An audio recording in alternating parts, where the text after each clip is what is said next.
Happy new year. எல்லாரும் ஹாப்பியாக இருப்பீங்க, எல்லாரும் சந்தோஷமாக இருப்பீங்க. சரிங்களா? நெக்ஸ்ட் இயர் 2026 பிறக்க போகுது. அதனால் இன்றைக்கெல்லாம் என்ஜாய்மெண்ட் பண்ணுவீங்க. அதனால் ஒரு சின்ன வேண்டுகோள்,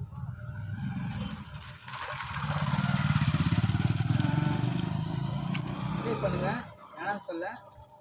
பட் கண்ட்ரோலாக இருங்க, எல்லாத்துலேயுமே கண்ட்ரோலாக இருங்க. சரிங்களா? எதுலேயுமே அன்லிமிட்டடாக இருக்காதீங்க, எல்லாத்துலேயுமே கண்ட்ரோலாக இருங்க. பாய்ஸும் சரி கேர்ள்ஸும் சரி. சந்தோஷத்தில் எப்படி வேணா இருக்கலாம், ஆனால் என்ன நடக்கும்னு தெரியாது. பட் இந்த 2025 நம்மளை விட்டு கடந்து போக போகுது. 2026 வரும்போது அந்த வருஷத்தில் எல்லாம் ஹாப்பியாக இருக்கணும், சந்தோஷமாக இருக்கணும், எல்லாத்துலேயும் சமாதானமாக இருங்க. சரிங்களா? சண்டை சச்சரவு போட்டி பொறாமை எதுவுமே இருக்கக்கூடாது. 2026 கஷ்டம் இல்லாமல் எல்லோரும் சந்தோஷமாக இருக்கணும். அதுதான் என்னோடய வேண்டுகோள். 2026 ஹாப்பி நியூ இயர். எல்லாருக்கும் பாய்.